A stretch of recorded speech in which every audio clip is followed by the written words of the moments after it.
স্বাগত। এখন সকালে আপনাদের সঙ্গে রয়েছি আমি তানজিম শাফিন। আমরা খালি পাম্পেই দৌড়াই, আমগো আর সংসার নাই তো। গ্যাস লইতে গেলে পুলিশে খালি পিড়ায় লাড়ি দিয়ে। এই পাম্পে গ্যাস নাই, গ্যাস নাই, মনে বলছি গ্যাস নাই। মগবাজার ওই জায়গায় একটা গেছি, 1 ঘন্টা সিরিয়াল, তাও গ্যাস পাই নাই। রাজধানীর অনেক ফিলিং স্টেশন এমন অস্থায়ী বিজ্ঞপ্তি দিয়ে বন্ধ রেখেছে গ্যাস বিক্রি। লাইন আমরা করতেছি, এতে সক্ষমতা বাড়বে এবং সক্ষমতা করলে প্রত্যেকটা জায়গায় ভারসাম্যভাবে আমরা কোয়ালিটি গ্যাস সাপ্লাই করতে পারবো। দুইটা টার্মিনাল চালু থাকলে যেখানে 1100 মিলিয়ন গ্যাস থাকতো, এখন এখানে 200 থেকে 300 কমে গেছে। আগামী 1 মাস 1.5 মাসের মধ্যে পরিস্থিতির কোনো উন্নয়ন দেখছেন। গ্যাস নিতে ভোর থেকে চালকদের অপেক্ষা। বেলা বাড়লে ততক্ষণে কমে যায় চাপ। চলতি মাসের শুরু থেকেই ফিলিং স্টেশনে গ্যাসের তীব্র সংকট, যাকে সাময়িক বলছে পেট্রোবাংলা। ঝড়ে এলএনজি টার্মিনাল ক্ষতিগ্রস্ত হওয়ায় গ্রিডে সরবরাহ কমেছে 50 কোটি ঘনফুট। যদিও এই সংকট আরও বাড়বে বলে মনে করেন বিশেষজ্ঞরা।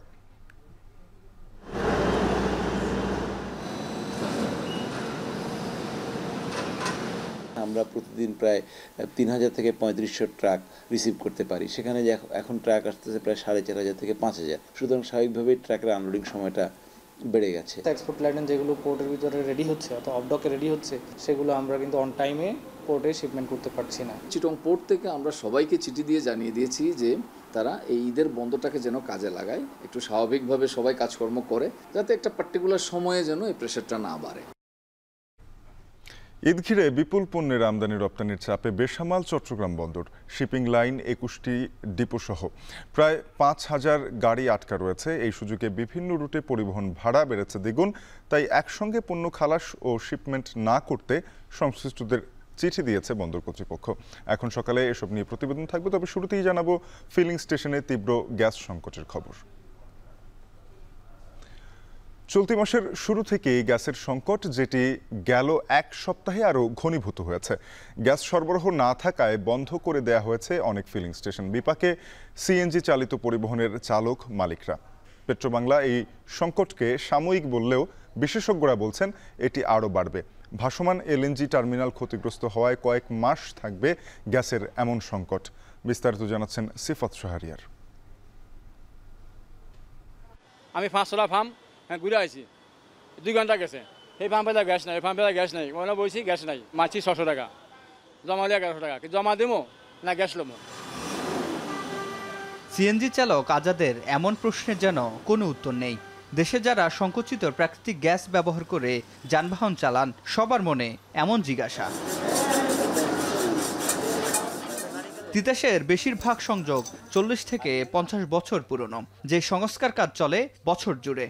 আর অবৈধ সংযোগের কারণে দেশ হারাচ্ছে প্রায় 200 মিলিয়ন কিউবিক ঘনফুট গ্যাস।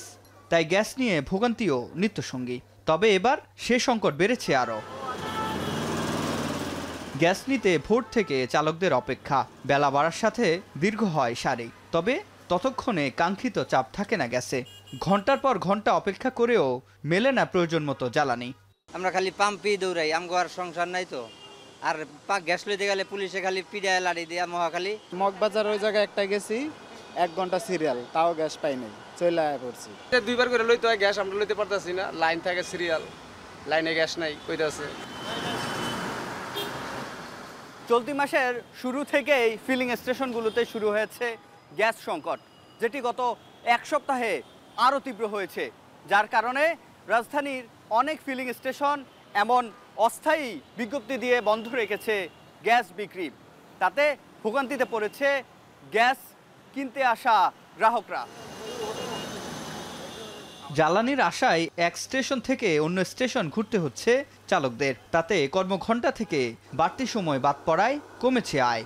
তবে কবে সরবরাহ স্বাভাবিক হবে, এই নিয়ে ফিলিং স্টেশনগুলোর কাছে নেই কোনো উত্তর।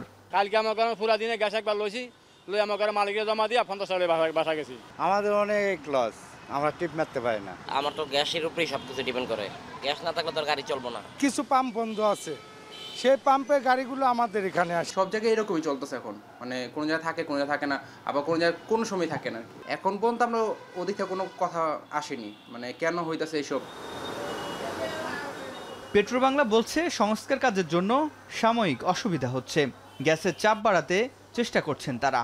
লাইন আমরা করতেছি, এতে সক্ষমতা বাড়বে এবং সক্ষমতা করলে সব জায়গায় বাসাবাড়ি থেকে আরম্ভ করে বাণিজ্যিক, শিল্প, সিএনজি স্টেশন, প্রত্যেকটা জায়গায় ভারসাম্যভাবে আমরা কোয়ালিটি গ্যাস সাপ্লাই করতে পারবো।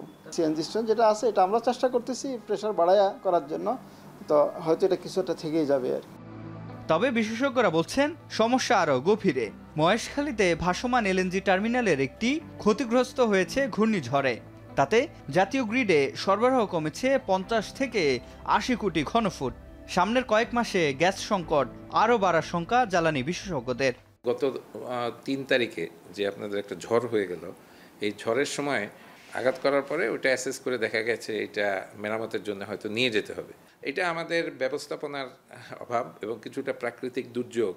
আমি ব্যবস্থাপনার অভাব বলবো যে এই ধরনের জিনিস কিন্তু অ্যান্টিসিপেটেড করা উচিত ছিল। 2টা টার্মিনাল চালু থাকলে যেখানে 1100 মিলিয়ন গ্যাস থাকতো, এখন এখানে 200 থেকে 300 কমে গেছে। আগামী 1 মাস 1.5 মাসের মধ্যে পরিস্থিতির কোনো উন্নয়ন দেখছি না। প্রতিদিন দেশে গ্যাসের চাহিদা 420 থেকে 450 কোটি ঘনফুট, যেখানে পেট্রোবাংলা সরবরাহ করছে গড়ে 255 কোটি ঘনফুট। সিফাত শাহরিয়ার, এখন ঢাকা। ঈদের ছুটির আগে চট্টগ্রাম বন্দরে আমদানি রপ্তানি পণ্যের চাপ পড়েছে দ্বিগুণ, যে কারণে প্রায় 5000 ট্রাক কাভার্ড ভ্যান আটকা পড়েছে কন্টেইনার ডিপোর সামনে। পরিবহন সংকটে বিভিন্ন রুটে ভাড়াও বাড়ানো হয়েছে। সংকট নিরসনে একযোগে পণ্য আমদানি রপ্তানি না করতে স্টেক হোল্ডারদের চিঠি দিয়েছে বন্দর কর্তৃপক্ষ। এদিকে ট্রান্সশিপমেন্ট বন্দরে জটের কারণে চাহিদা অনুযায়ী জাহাজ বা কন্টেইনার না থাকায় এই চাপ সামাল দিতে হিমশিম খাচ্ছে শিপিং এজেন্টরাও। বিস্তারিত জানাচ্ছেন সহকর্মী হাজেরা শিউলি। কোরবানির ঈদের ছুটির আগে আমদানি ও রফতানির চাপ প্রত্যাশাকেও ছাড়িয়ে গেছে। এই চাপে বেসামাল বন্দর, শিপিং লাইন ও চট্টগ্রামের 21টি কন্টেইনার ডিপো। সক্ষমতার অতিরিক্ত পণ্যবাহী গাড়ি চলে এসেছে ডিপোতে। শেডে জায়গা সংকুলান না হওয়ায় প্রতিটি কন্টেইনার ডিপোর সামনে 1 থেকে 1.5 কিলোমিটার দীর্ঘ গাড়ির জট। পণ্য খালাসের সময় লাগছে 1 থেকে 4 দিন। এই সুযোগে ঢাকা, নারায়ণগঞ্জ, আশুলিয়া সহ দেশের বিভিন্ন অঞ্চল থেকে চট্টগ্রামমুখী ট্রাক ও কাভার্ড ভ্যানের ভাড়া বেড়েছে প্রায় দ্বিগুণ। 16 থেকে 18,000 টাকার ভাড়া গিয়ে ঠেকেছে 25 থেকে সর্বোচ্চ 40,000 টাকায়।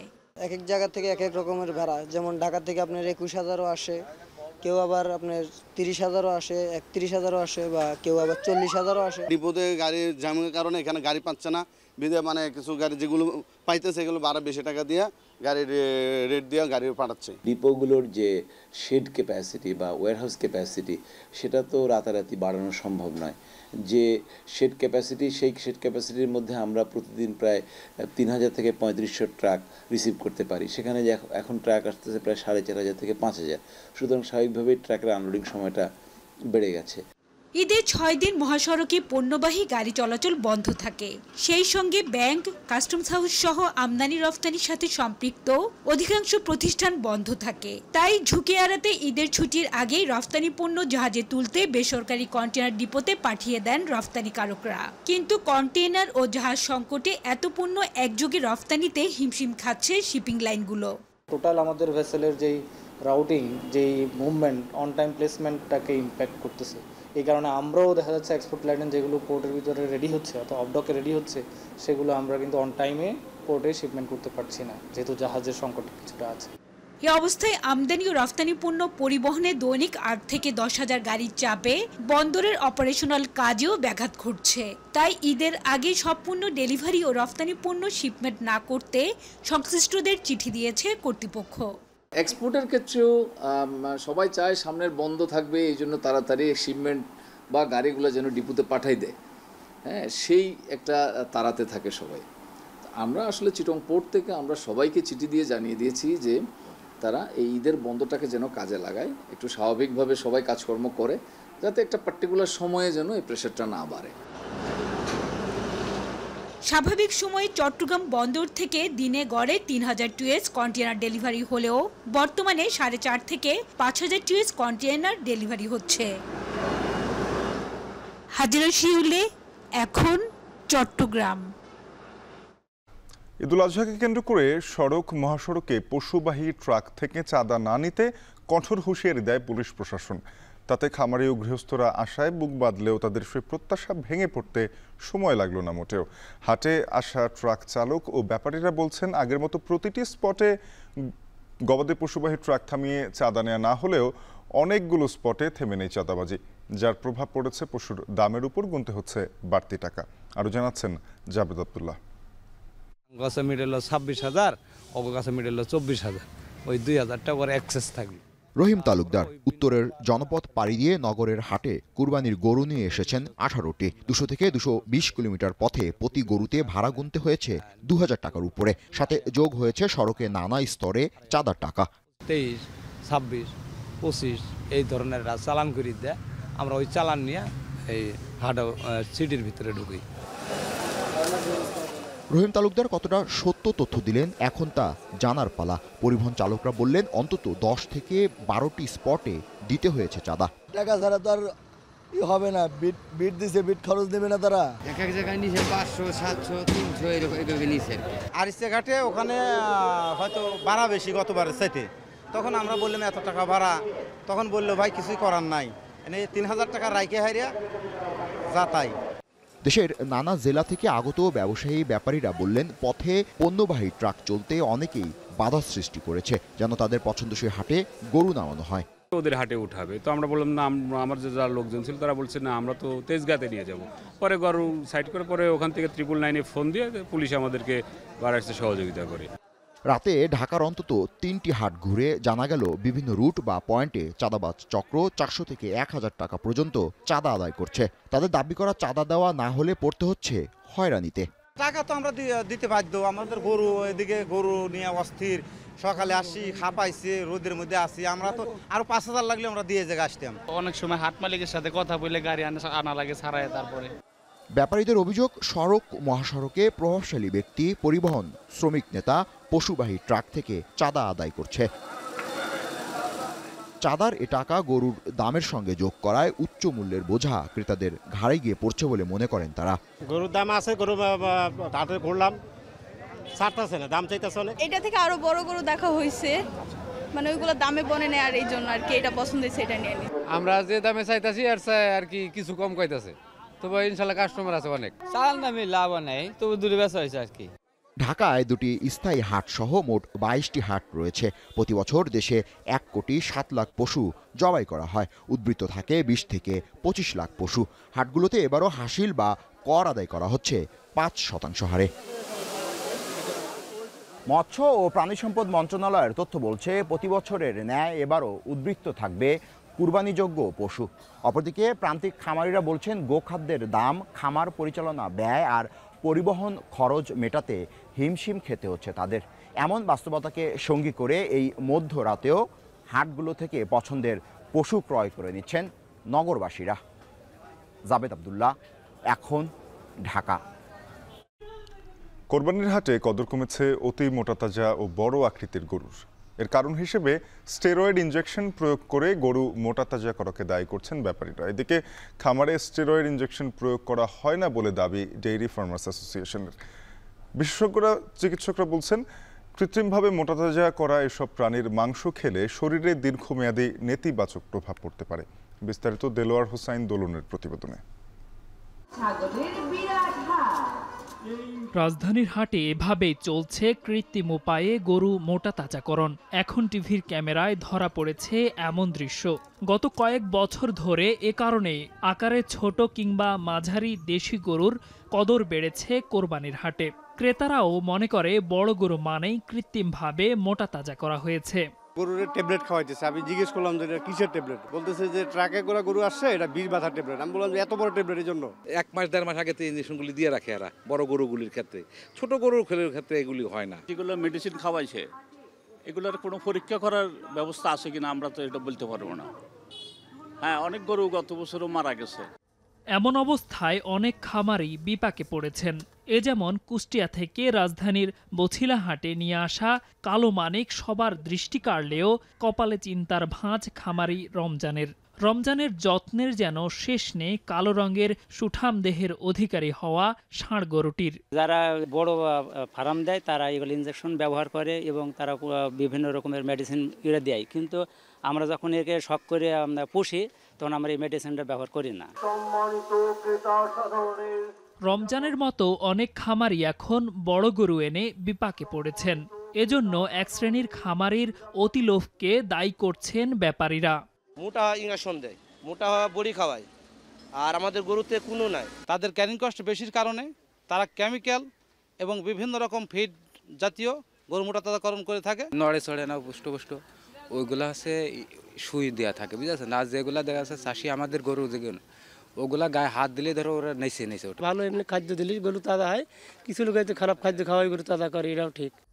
এদিকে খামারে স্টেরয়েড ইনজেকশন প্রয়োগ করা হয় না বলে দাবি এ খামারির। কোরবানির ঈদে প্রস্তুত থাকা পশুর মাত্র 15 থেকে 20% খামার থেকে আসে বলেও জানান তিনি। কোয়াক ডাক্তারদের পরামর্শে যারা এইসব ব্যাপারে একটু কম জানে কিংবা কম বুঝে, তারা না বুঝে হয়তো বা এগুলা অবলম্বন করে, বাট এগুলা ব্যবহার করলে গরু অনেক কষ্ট পায়। চিকিৎসকরা বলছেন কৃত্রিমভাবে মোটা তাজা করা এসব প্রাণীর মাংস খেলে শরীরে দীর্ঘমেয়াদী নেতিবাচক প্রভাব পড়তে পারে।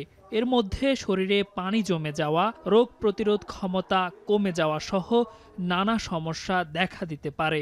সব সময় স্টেরয়েড এক্সপোজড গবাদি পশুর মাংস খেতে থাকে, তাহলে ওই স্টেরয়েড মানব শরীরেও বিভিন্ন অঙ্গ প্রত্যঙ্গের উপর প্রভাব পড়তে পারে। হয়তো দেখা গেল উনি মুটিয়ে যাচ্ছেন, মোটা হয়ে যাওয়ার প্রবণতা দেয়, কোষ্ঠকাঠিন্য দেখা দেয়, অস্থিরতা দেখা দেয়। প্রাণী সম্পদ অধিদপ্তর বলছে কোরবানির হাটে রুগ্ন গরু শনাক্তে তৎপর রয়েছেন তারা। গঠন করা হয়েছে মেডিকেল টিম। স্টেরয়েড দিয়ে মোটা তাজা করলে তার দৈহিক গঠনটা কেমন হবে, মাংসের ইয়ে কেমন, এটা যখন বুঝে গেছে এটা বাজারে বিক্রি হয় না। আর অনেকের পশু মারা যাওয়ার প্রেক্ষিতে এটা থেকে মানুষ দূরে সরে গেছে, এটা এখন আর নাই। প্রতিটা বাজারে আমরা একটা ভেটেরিনারি মেডিকেল টিম দিয়ে দিয়েছি, ওখানে লিফলেট আবার দিয়েছি। আবার টিমের সাথে কথা বললে কেউ যদি বলে যে আমি একটু পশুটা কিনতে চাচ্ছি সুস্থ অসুস্থ, আমাকে একটু ডিসক্রিমিনেট করে দেন, সেটা করবে।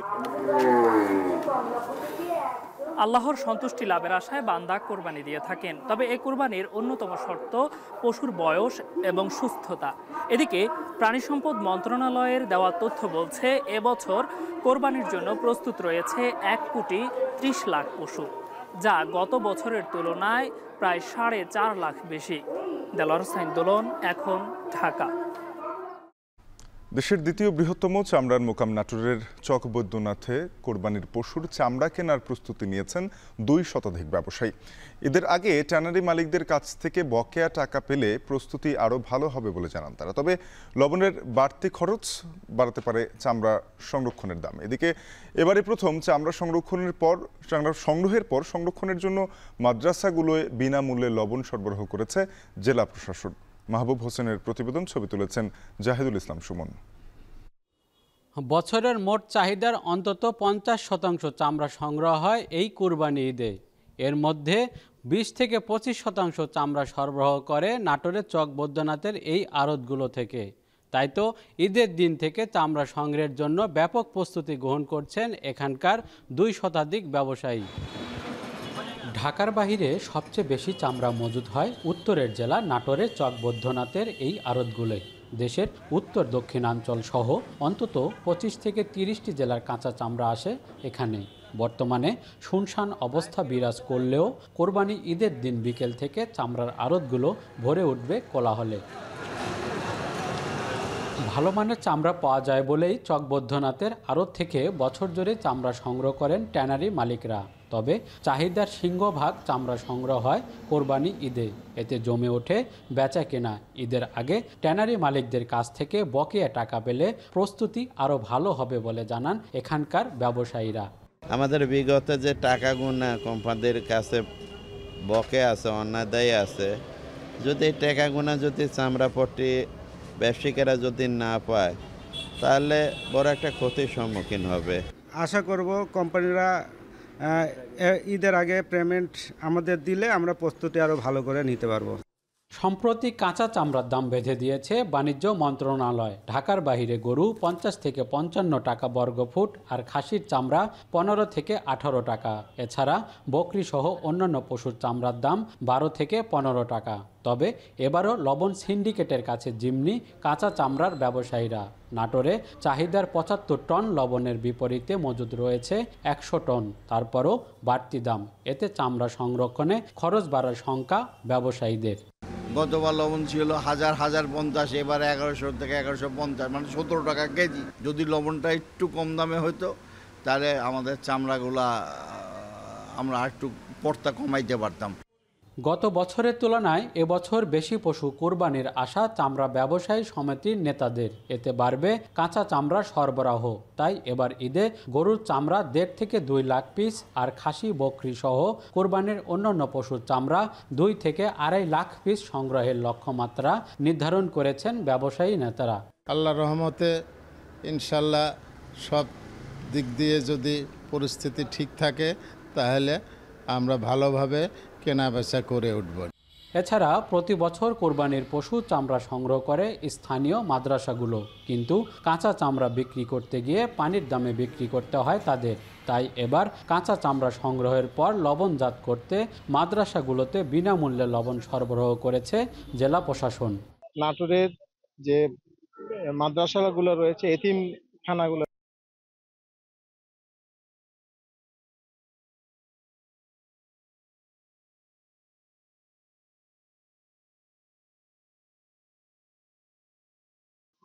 সুন্দরভাবে এই চামড়াতে লাগিয়ে সংরক্ষণ করে আমাদের এই হাবে সরবরাহ করে। সব ঠিক থাকলে ঈদের দিন থেকে এক সপ্তাহে চকবদ্যনাথের আড়তে অন্তত 20 কোটি টাকার লেনদেন হবে বলে আশা ব্যবসায়ীদের। মাহবুব হোসেন, এখন, নাটোর। এখন সকালে একটা বিরতি নিব, কিছুক্ষণ পরে আবারও ফিরে আসছি, সঙ্গে থাকুন।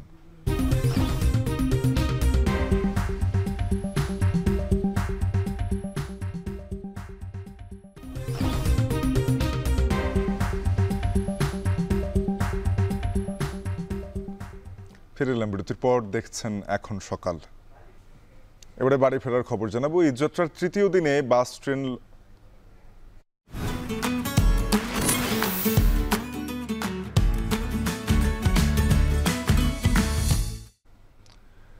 ট্রেন লঞ্চে একযোগে বাড়ি ফিরছে নগরবাসী। প্রিয়জনের সাথে ঈদ উদযাপন পথের অল্প বিস্তর ভোগান্তিতেও পাত্তা দিচ্ছে না যাত্রীরা। বাস কাউন্টারে রয়েছে বরাবরের মতোই বেশি ভাড়া নেওয়ার অভিযোগ। তবে রেলের একটি ট্রেনের শিডিউল হেরফের হলেও এখনো পর্যন্ত সুশৃঙ্খলভাবে চলছে ট্রেনের ঈদযাত্রা। এই মুহূর্তে কমলাপুর রেলওয়ে স্টেশনে রয়েছেন সহকর্মী সিফাত শাহরিয়ার এবং রাজধানীর গাবতলী থেকে যুক্ত হচ্ছেন সহকর্মী বাইজিদ সাদ। শুরুতেই সিফাতের কাছে জানতে চাইব যে সিফাত, কমলাপুর রেলওয়ে স্টেশনে যাত্রীদের চাপ কেমন রয়েছে? টিকিট পাওয়া নিয়ে যাত্রীরা কি জানিয়েছেন? কোনো ধরনের ভোগান্তির চিত্র দেখতে পাচ্ছেন কিনা?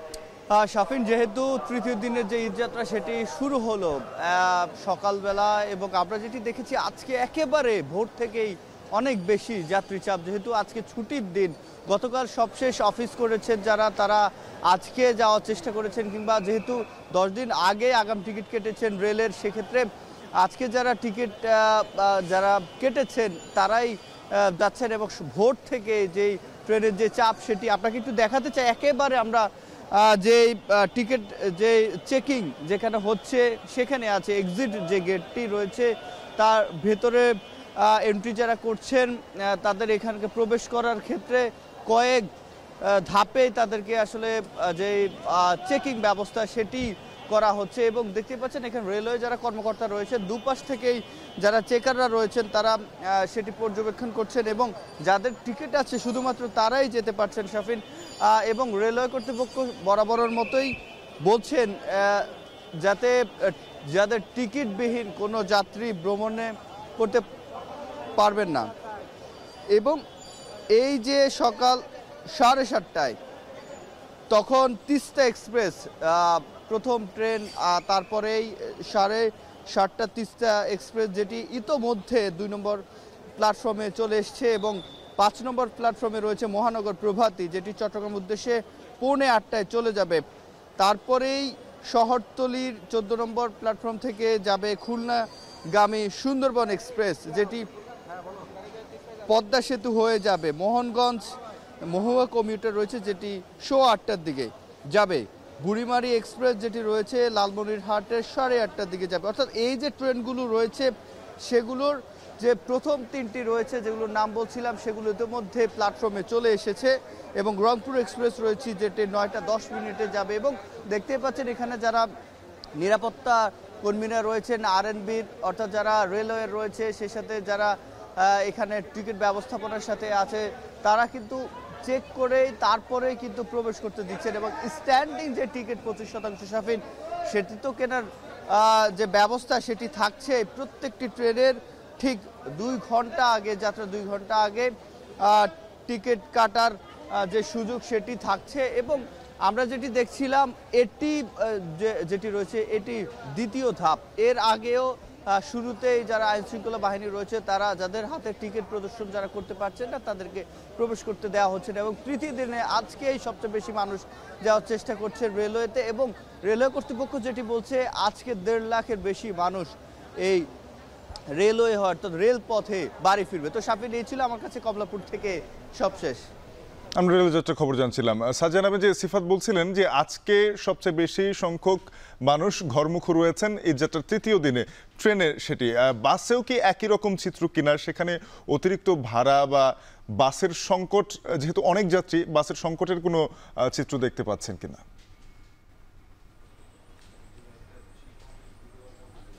শাফিন, যেমনটি বলছিলেন, ঈদে ঘরমুখ মানুষের যে যাত্রা সেটি কিন্তু আমরা দেখতে পাচ্ছি।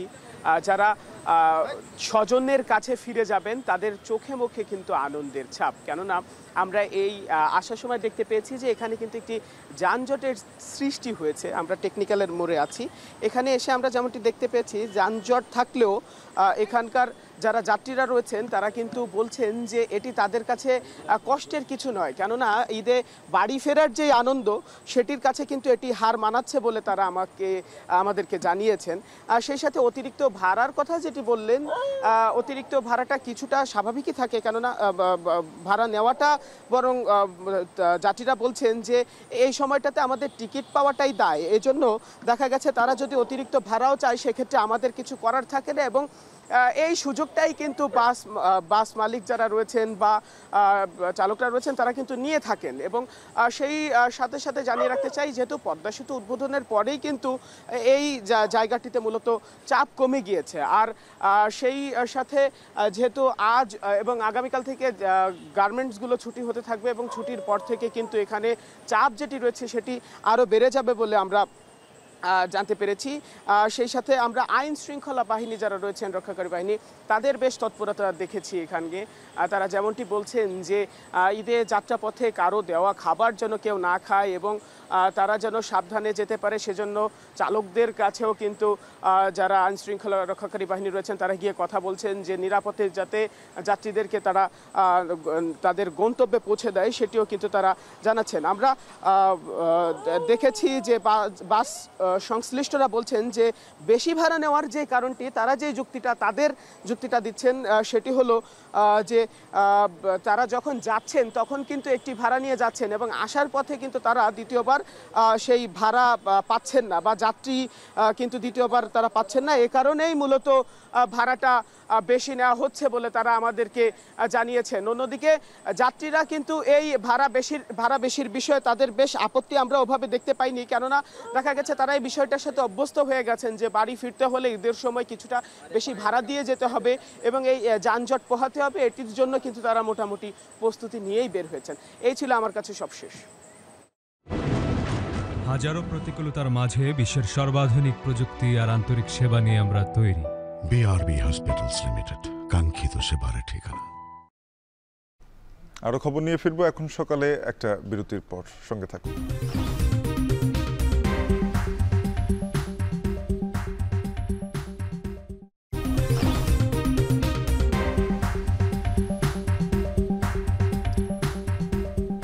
ফিরে এলাম বিরতির পর, দেখছেন এখন সকাল। ঈদের আগেই ঊর্ধ্বমুখী সব ধরনের সবজির বাজার। এছাড়া মানিকগঞ্জে গরুর মাংসের দাম কিছুটা কমিয়ে বিক্রি করার সিদ্ধান্ত নিয়েছেন ব্যবসায়ীরা। এ নিয়ে আমরা বিস্তারিত জানতে চাই। সিলেট থেকে আমাদের সঙ্গে যুক্ত হচ্ছেন সহকর্মী রাকিবুল রাফি এবং মানিকগঞ্জ থেকে যুক্ত হচ্ছেন সহকর্মী আসাদ জামান। শুরুতেই সিলেটে যেতে চাই। রাফি, জানাবেন যে সিলেটে এই যে সব ধরনের সবজির দাম বাড়লো, এর কারণ হিসেবে কি যুক্তি দেখাচ্ছেন বছরের এই সময় এসে ব্যবসায়ীরা? একই সাথে জানাবেন যে কোন কোন সবজির দাম কত টাকা করে বেড়েছে? শাফিন, আপনি দেখছেন যে সিলেটে যেভাবে আবহাওয়া চোখ রাঙাচ্ছে এবং একই সাথে সাথে পশুর হাটে যেরকম পশুর দামও বেড়েছে, ঠিক সাথে সাথে কিন্তু সবজির দামও বেড়ে গিয়েছে। এবং এই মুহূর্তে আমরা দাঁড়িয়ে আছি সিলেটের সুবর্ণিঘাট এলাকার কাঁচা বাজারে এবং এখানে যারা ব্যবসায়ীরা আছেন ব্যবসায়ীদের সাথে আমরা কথা বলেছি এবং যেটা জানতে পেরেছি যে তারা বলছেন একরকম এই যে সম্প্রতি যে বন্যা হয়েছে বা জলাবদ্ধতা সৃষ্টি হয়েছে, যার কারণে একরকম তারা বলছেন যে এই যে দাম বাড়তি, সেই বাড়তির কারণ দেখাচ্ছেন, অজুহাত দেখাচ্ছেন। এবং মজুদকৃত সবজির কথা বললেও তারা বলছেন যে সবজির মজুদ তেমন করা হয়নি, তবে দাম কিছুটা বাড়িয়ে চলেছেন। বন্যায় অনেক ক্ষতিগ্রস্ত হয়েছে শাকসবজি। এবং আমি যদি আপনাদের দাম একটু জানিয়ে রাখি যে টমেটো যেটা বিক্রি হচ্ছে 90 টাকা করে এবং দেশি টমেটো বিক্রি হচ্ছে 80 টাকা করে, ঝিঙ্গা বিক্রি হচ্ছে 50 টাকা, করলা বিক্রি হচ্ছে 56 টাকা, ঢেঁড়স কিছুটা কমেছে, বিক্রি হচ্ছে 36 টাকা, ধনিয়া পাতা কিছুটা কমেছে, বিক্রি হচ্ছে 100 টাকা। তবে কাঁচামরিচের যে দাম সেটা কিন্তু লাফিয়ে বেড়েছে, অর্থাৎ 220 টাকা, যেটা ছিল 150 থেকে 160 টাকা, সেটা বেড়ে গিয়ে 220 টাকায় বিক্রি হচ্ছে। এবং শসাও কিন্তু বিক্রি হচ্ছে 80 টাকা কেজিতে, যেটা বাড়তি বিক্রি হচ্ছে। আলু বিক্রি হচ্ছে 55 থেকে 60 টাকায় এবং একই সাথে সাথে লাউ বিক্রি হচ্ছে 50 টাকায়, গাজর বিক্রি হচ্ছে 110 টাকা, যেটা বাড়তি, যেটা গত কয়েক সপ্তাহের ব্যবধানে ছিল 70 থেকে 80 টাকা, সেটা 110 টাকায় বিক্রি হচ্ছে। এবং বেগুন কিছুটা কমেছে, 45 টাকায় বিক্রি হচ্ছে, পেঁপে আবার 60 থেকে 70 টাকায় বিক্রি হচ্ছে। এবং মরিচ সেটার দাম কিন্তু বলেছিলাম যে বেড়ে গিয়েছে। এবং একই সাথে সাথে মূলা থেকে শুরু করে ছোট ছোট শাকসবজি এবং কাঁচামরিচ যেগুলো রয়েছে সেগুলোর দামও কিন্তু ধীরে ধীরে বেড়ে চলেছে। এবং ব্যবসায়ীরা বলছেন যে খুচরা পর্যায়ে গেলে তাদের একরকম ভোগান্তিতে পড়তে হয় পাইকারি থেকে নিয়ে, তো ক্রেতারাও একরকম ভোগান্তিতে আছে। ঈদকে সামনে রেখে এই পাইকারি বিক্রেতারাও যারা আছেন তারাও ভোগান্তিতে রয়েছেন। তো এই ছিল আমার কাছে সিলেটের সুবর্ণিঘাট এলাকার কাঁচা বাজার থেকে সর্বশেষ। শাফিন, সবজির বাজারে খবর জানছিলাম, একটু মাংসের বাজারে ঘুরতে চাই। আসাদ, জানাবেন যে এই যে দাম কমানো হলো গরুর মাংসের, এতে করে স্বল্প আয়ের মানুষ যারা, তাদের জন্য আসলে ভালো হলো। কত টাকা কমিয়েছেন ব্যবসায়ীরা গরুর মাংসের দাম প্রতি কেজিতে? শাফিন, আপনি যেমনটি বলছিলেন, আমি কিন্তু এখন রয়েছি পৌর এলাকার ভোলজর মাংসের বাজারে। তো আজ কিন্তু মাংসের ব্যবসায়ীরা 50 টাকা কমিয়ে মানে গরুর মাংস বিক্রি করছে 700 টাকা কেজি দরে। গতকালও কিন্তু বিক্রি হয়েছিল 750 টাকা দরে। আজ তারা সবাই মিলে উদ্যোগ নিয়েছে ব্যবসা মাংস বিক্রি বেশি বাড়ানোর জন্য এবং যাতে করে মানুষ, যারা স্বল্প আয়ের মানুষ যেন কিনে খেতে পারে, সেজন্য কিন্তু তারা 50 টাকা কমিয়ে আজ গরুর মাংস বিক্রি করছেন। তো আজ যে এই মাংসের বাজারে একেবারে ভোর থেকেই রয়েছে, আমি দেখতে পেয়েছি যে প্রচুর সংখ্যক যে খুচরা গ্রাহক বা কাস্টমার তারা কিন্তু এখানে আসছেন এবং যে যা সাধ্যমতো কিন্তু মাংস কিনে নিয়ে যাচ্ছেন। আমি কিছু ক্রেতাদের সাথে কথা বলেছি, তারা জানিয়েছেন যে 50 টাকা কম হওয়াতে তাদের জন্য ভালো হয়েছে। তো আবার বিক্রেতারা যেটা বলছেন যে আজ তাদের একদিনের একটা প্ল্যান ছিল যে আজ পুরো শুক্রবার জুড়ে কিন্তু তারা 700 টাকা কেজি দরে মাংস বিক্রি করবেন। মহিষের মাংস কিন্তু 700 টাকা দরে বিক্রি হচ্ছে, কিন্তু তারা আজ একটু আগেই সিদ্ধান্ত নিয়েছেন যে ঈদের আগের দিন পর্যন্ত তারা আরো 10 টাকা কমিয়ে 690 টাকা কেজি দরে এই গরুর মাংস বিক্রি করবেন। অপরিবর্তিত রয়েছে খাসির মাংসের দাম। অন্যান্য সময় আমরা দেখেছি যে এই বাজারে এক সপ্তাহ আগেও 2টি গরু জবাই করা হতো, আজ কিন্তু তারা মোট 13টি গরু জবাই করেছে, আরো বেশ কয়েকটা গরু কিন্তু তারা রেখে দিয়েছেন। তো শাফিন, আমার কাছে মাংসের বাজার থেকে এই ছিল সর্বশেষ সংবাদ। সহকর্মী আসাদ জামান মানিকগঞ্জ থেকে জানাচ্ছিলেন মাংসের বাজারের খবর। এর আগে সিলেট থেকে যুক্ত হয়েছিলেন সহকর্মী রাকিবুল রাফি, জানাচ্ছিলেন সবজির বাজারের খবর। অন্যদিকে সুনামগঞ্জে ফের বাড়ছে সুরমা কুশিয়ারা জাদুকাটা নদীর পানি। সুরমার পানি বইছে বিপদ সীমার 75 সেন্টিমিটার নিচ দিয়ে। এদের আগে বন্যা আতঙ্কে দিন পার করছেন হাওড়বাসী। এ নিয়ে আরও জানাতে সুরমা নদীর পার থেকে যুক্ত হচ্ছেন সহকর্মী লিপসন আহমেদ। লিপসন, জানাবেন যে সুরমা নদীর পানি বাড়ার কারণ কি? এই সময় এসে সুনামগঞ্জ অঞ্চলের নদ নদীর পানি কি অবস্থায় আছে এখন, এবং কত লাখ বাসিন্দা এর ফলে বন্যার ঝুঁকিতে রয়েছেন?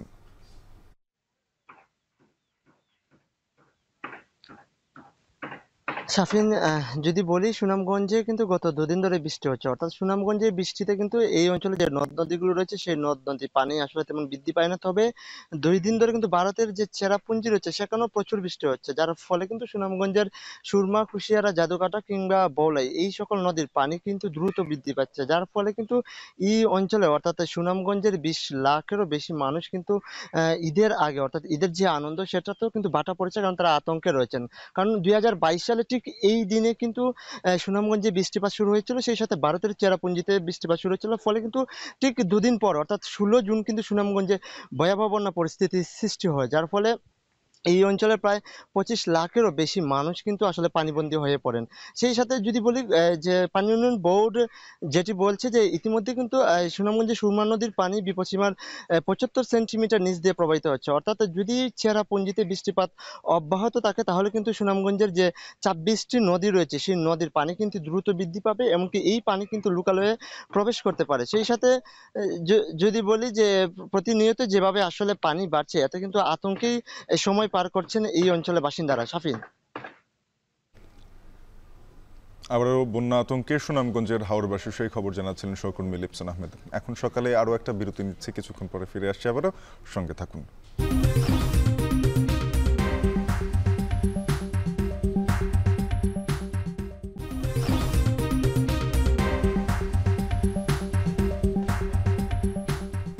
ফিরে এলাম বিরতির পর, দেখছেন এখন সকাল। উৎসবেলে বাড়তি চাপ পড়ে প্রবাসী বাংলাদেশিদের কাঁধে। নির্ধারিত কাজের পরও অতিরিক্ত সময় কাজ করে প্রাপ্ত অর্থের পুরোটাই পাঠান দেশের জনগণের কাছে। নিজেদের জন্য কেনেন না তেমন কিছুই। মালয়েশিয়া থেকে প্রবাসীদের গল্প তুলে এনেছেন শাহরিয়ার তারেক। ভবিষ্যতে আর্থিক মুক্তি আর উন্নত জীবনের স্বপ্নে প্রবাসীর খাতায় নাম লেখান মালয়েশিয়া প্রবাসী ইউনুস। পরিবারে নেই বাবা মা, 5 ভাই 3 বোনের সংসারে সচ্ছলতা আর ভবিষ্যতের স্বপ্ন এভাবেই বুনছেন তিনি। প্রায় প্রতিদিনই আসবাব তৈরির এই ফ্যাক্টরিতে দিনে 10 থেকে 12 ঘন্টা কাজ করেন। মাস শেষে যে বেতন পান তার প্রায় পুরোটাই দেশে পাঠান, তাতেও নেই কোনো আক্ষেপ। আমরা তো বিদেশে আসছি যে আমাদের ফ্যামিলি ভালো থাকবে, আমরা তো টাকা এই জন্য ইনকাম করি, আর এই জন্যে আমরা আমাদের কাছে 5%ও টাকা রাখি না, আমরা দেশে সব টাকাই পাঠাই দিই। অবশ্যই বাড়তি চাপ আছে আমাদের, কারণ ঈদের সময় দেখা যাচ্ছে যে আমরা এমন একটা সময় আছে যে আমরা নিজের একটা জামা কিনতে পারি না। আরেক প্রবাসী সজীব সারাদিনের কর্মব্যস্ততা শেষে ক্লান্ত শরীরে বাসায় ফিরেও নেই বিশ্রামের সুযোগ। রাতের জন্য খাবার রান্না করতে হবে তাকে, পরের দিন আবারও যেতে হবে কাজে। ঈদ কিংবা বিভিন্ন উৎসব এলে সবার মাঝে আনন্দ এলেও বাড়তি চাপে থাকেন প্রবাসীরা। নির্ধারিত কাজের বাইরেও অতিরিক্ত কাজ করেন অনেকেই, কেননা ঈদ এলেই তো বেশি অর্থ পাঠাতে হবে দেশে। নিজের জন্য রাখেন না সামান্য টাকা। অনেক সময় ঈদে কেনাকাটাও করেন না অনেক প্রবাসী। মালয়েশিয়ায় থাকা বেশিরভাগ প্রবাসীর চিত্র অনেকটা একই। ঈদের মাসটা আমরা চেষ্টা করি যে বেশি বেশি কাজ করার জন্য, বেশি বেশি ওভারটাইম করার জন্য। ঠিক আছে, আমরা যত কাজ করব তত বেতন পাবো, আর ওই হিসাবে আমরা দেশে আমরা টাকাটা পাঠাতে পারবো। 2 ঈদে আমাদের বেশি পাঠাতে হয়। রমজান ঈদে অনেক খরচ আছে, আবার কুরবানি ঈদে কুরবানি করতে হবে, সেজন্যে আমাদের একটু বড় অঙ্কের একটু টাকা পাঠাতে হয় ঈদের আগে। ঈদের সপ্তাহখানিক আগে ছুটির দিনে দেশীয় রেমিটেন্স পাঠানোর প্রতিষ্ঠানগুলোতে প্রবাসীদের উপচে পড়া ভিড়। লাইনে দাঁড়িয়েও বৈধ পথে টাকা পাঠিয়ে খুশি তারা। রেমিটেন্স প্রেরণকারী প্রতিষ্ঠানগুলো বলছে প্রতিবার ঈদ এলে বাড়ে রেমিটেন্স প্রবাহ। রেমিটেন্সের যে ফ্লো থাকে সেটা সবচেয়ে পিকে থাকে আপনার মনে করেন বছরের এই সময়টাতে, চাইনিজ নিউ ইয়ার, ঈদের পরে কোরবানি, এই যে সময়টা 3-4 মাস আমরা খুবই আশাবাদী। কারণ গত মাসে টোটাল যে রেমিটেন্স বাংলাদেশে গিয়েছে সেটা কোভিডের পরে একক মাস হিসেবে সর্বোচ্চ। মে মাসে মালয়েশিয়া থেকে দেশে আগের মাসের চেয়ে 15% বেশি রেমিটেন্স গেছে। চলতি মাসেও এর থেকে 10 থেকে 15% বেশি রেমিটেন্স যাওয়ার প্রত্যাশা করা হচ্ছে। শাহরিয়ার তারেক, এখন মালয়েশিয়া। এবার জানাবো দেশের বাইরের প্রসঙ্গ। রাশিয়া ইউক্রেন যুদ্ধকে প্রাধান্য দিয়ে অতিবাহিত হলো ইতালিতে চলমান G7-এর 50তম সম্মেলনের প্রথম দিন, যেখানে রাশিয়ার জব্দ করা সম্পদ থেকে ইউক্রেনকে $5,000 কোটি ঋণ সহায়তার এক চুক্তিতে সম্মত হয়েছে G7 জোটের নেতারা। এমনকি জাপান ও যুক্তরাষ্ট্রের সঙ্গে 10 বছরের নিরাপত্তা চুক্তিও সই করেছে ইউক্রেন। ওয়াশিংটনের সঙ্গে হওয়া এই চুক্তিটি ভবিষ্যতে ন্যাটোতে ইউক্রেনের সদস্য পদকে সমর্থন করে বলে দাবি কিয়েভ। আরও জানাচ্ছেন তৌহিদুর রহমান। ইতালির পুগলিতে বৃহস্পতিবার শুরু হয়েছে পশ্চিমা শক্তিশালী 7টি দেশের জোট G7-এর 50তম সম্মেলন, যেখানে প্রথম দিনের কেন্দ্রবিন্দুতে ছিলেন ইউক্রেনের প্রেসিডেন্ট ভলোদিমির জেলেনস্কি। মস্কোর বিরুদ্ধে লড়াই চালিয়ে যেতে সবাই মিলে ইউক্রেনকে কি কি সুবিধা দেয়া যায় তা নিয়ে ব্যস্ত ছিল আয়োজক দেশ ইতালি সহ জোটের নেতারা। অবশেষে সুখবর পেল ইউক্রেন, কারণ তাদের $5,000 কোটি ঋণ দিতে একটি চুক্তিতে সম্মত হয়েছে G7। 2022 সালে যুদ্ধ শুরুর পর জব্দ করা $32,500 কোটি মূল্যের রাশিয়ার সম্পদের সুদ থেকে এই অর্থ দেয়া হবে ইউক্রেনকে, যা রাশিয়ার জন্য একটি কঠোর বার্তা বলেও সতর্ক করেছেন ইউরোপিয়ান কমিশনের president. It is a strong signal that we are sending to Ukraine that we will support Ukraine in its fight for freedom for as long as it takes. It is also a strong signal to Putin that Putin cannot outlast us. অন্যদিকে German chancellor বলেছেন, ঋণ দেওয়ার এই বিষয়টি তাদের দৃঢ় প্রতিশ্রুতির অংশ, যা ইউক্রেনীয়দের সাহস যোগাবে। এমনকি যুদ্ধে রাশিয়ার বিজয়ের স্বপ্নও মিথ্যা হবে। Das ist ein sehr starkes Commitment, das im Übrigen auch den Ukrainerinnen und Ukrainern den Mut gibt, das zu tun, was für sie jetzt zur Verteidigung ihrer Unabhängigkeit und Souveränität notwendig ist. এদিকে শীর্ষ সম্মেলনের ফাঁকে জাপানের সাথে 10 বছরের নিরাপত্তা চুক্তি স্বাক্ষর করেছেন জেলেনস্কি। চলতি বছর ইউক্রেনকে $450 কোটি দেওয়ার কথা জানিয়েছে টোকিও। এছাড়াও 10 বছর মেয়াদী নতুন নিরাপত্তা চুক্তিতে সই করেছেন যুক্তরাষ্ট্রের প্রেসিডেন্ট জো বাইডেন ও ইউক্রেনের প্রেসিডেন্ট ভলোদিমির জেলেনস্কি। চুক্তিতে ইউক্রেনে মার্কিন সামরিক ও প্রশিক্ষণ সহায়তার কথা বলা হয়েছে, তবে এটি ওয়াশিংটনকে তার মিত্রের পক্ষে যুদ্ধ করার জন্য সৈন্য পাঠানোর প্রতিশ্রুতির কথা উল্লেখ নেই। কিন্তু ভবিষ্যতে ন্যাটোতে ইউক্রেনের সদস্যপদকে সমর্থন করে দাবি করে এটিকে ঐতিহাসিক চুক্তি বলে প্রশংসা করেছেন Zelensky. Today is a truly historic day, and we have signed the strongest agreement within Ukraine and the US. It states that America supports Ukraine's future membership in NATO and recognizes that our security agreement 3 দিনের এই সম্মেলনে আলোচনায় জায়গা পাবে আফ্রিকার বিনিয়োগ প্রসঙ্গ। এছাড়াও স্থান পাবে বিশ্বের অন্যান্য গুরুত্বপূর্ণ সমস্যাগুলো। তৌহিদুর রহমান, এখন বিশ্ব। শেষ করছি এখন সকাল। এখন টেলিভিশন ওয়েবসাইট দেখতে ভিজিট করুন www.ekhon.tv। এছাড়া যুক্ত থাকুন ফেসবুকে facebook.com/tv.ekhon আর ইউটিউবে দেখতে youtube.com/c/ekhon tv।